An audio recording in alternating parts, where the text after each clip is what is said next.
गांव का नाम था धूलपुर। वहां एक पुरानी टेढ़ी मेढ़ी झोपड़ी में रहती थी बूढ़ी कमला और उसका इकलौता बेटा हरिया। कमला की पीठ अब झुक गई थी, हाथ कांपते थे और आंखों की रोशनी भी कम हो गई थी। पर फिर भी हर सुबह वो जल्दी उठती, चूल्हा जलाती, झाड़ू लगाती और अपने बेटे को उठाने की कोशिश करती। हरिया, ओ हरिया, सूरज सिर पर चढ़ आया, अब तो उठ जा बेटा। अरे माँ, तंग मत किया कर, सोने दे। क्या रखा है इस दुनिया में? कमला एक आह भरकर खामोश हो जाती। उसका दिल टूटता था, लेकिन प्यार कम नहीं होता था।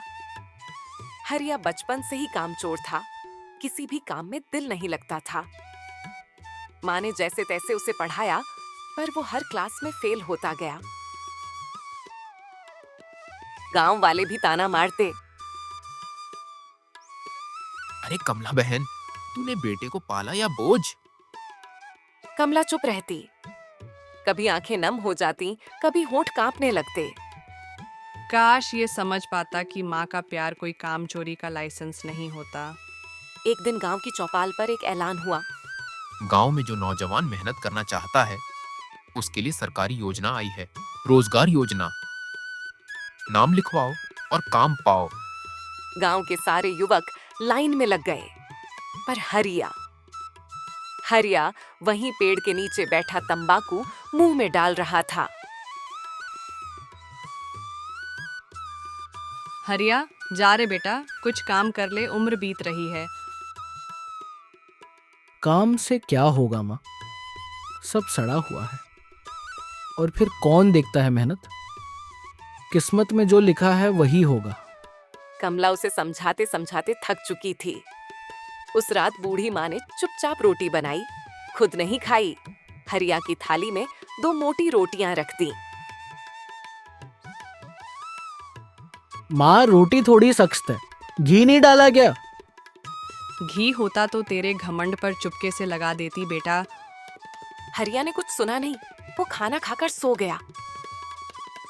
सुबह की ठंडी हवा झोंपड़ी के अंदर सरसराने लगी थी। कमला माँ फिर से सूरज निकलने से पहले उठ गई थी।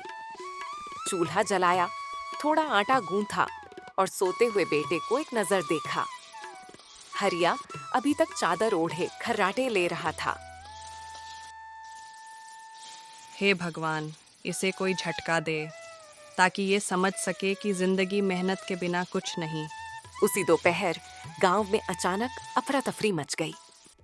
पास वाले खेत में एक बैल बेकाबू होकर दौड़ पड़ा और लोगों को घायल करने लगा। हर कोई अपनी जान बचा रहा था। संयोग से हरिया वहीं खेत की मुंडेर पर बैठा बीड़ी पी रहा था। हरिया, भाग रे, बैल उधर ही आ रहा है। घबराहट में वह फिसलकर गिर गया और उसके पैर में मोच आ गई। वो उठ भी नहीं पाया। बैल उसकी ओर बढ़ता ही जा रहा था। तभी भीड़ में से एक बूढ़ी औरत, हट जा, मेरे बेटे के पास मत आ। कमला ने लाठी से बैल को डराने की कोशिश की और किसी तरह लोगों ने मिलकर बैल को काबू में कर लिया। लेकिन इस पूरी दौड़ भाग में कमला गिर पड़ी और बेहोश हो गई। हरिया की आंखें खुली। जब हरिया ने माँ को बेहोश देखा, उसका दिल कांप गया। गांव वालों ने दोनों को घर पहुंचाया। कमला की तबीयत अब नाजुक है, उसे आराम और दवा दोनों चाहिए, पर ये इलाज सस्ता नहीं। अब हरिया की आंखें नम थीं और पहली बार उसके चेहरे पर चिंता थी। उस रात उसने माँ का सिर सहलाया और धीरे से बोला, माँ, अब बस, अब तेरा हर दर्द मेरा होगा। तूने बहुत किया, अब तेरा बेटा करेगा। अगली सुबह हरिया पहली बार गांव की मनरेगा योजना में नाम लिखवाने गया। गांव वाले हैरान रह गए। अरे हरिया, आज सूरज कहाँ से निकला? वहीं से जहाँ से मेरी माँ ने मुझे जिंदगी दी। अब मैं माँ की उम्मीद बनूंगा, बोझ नहीं। उस दिन से हरिया हर सुबह खेतों में गड्ढे खोदने, नाली साफ करने, दीवार बनाने लगा। बदन पर छाले पड़ गए, पर चेहरे पर आत्मसम्मान लौट आया। हर शाम वो माँ के लिए फल और दवा लाता और हर बार माँ कहती, अब तू सच्चा मर्द बना है बेटा, अब मैं चैन से जी सकती हूँ।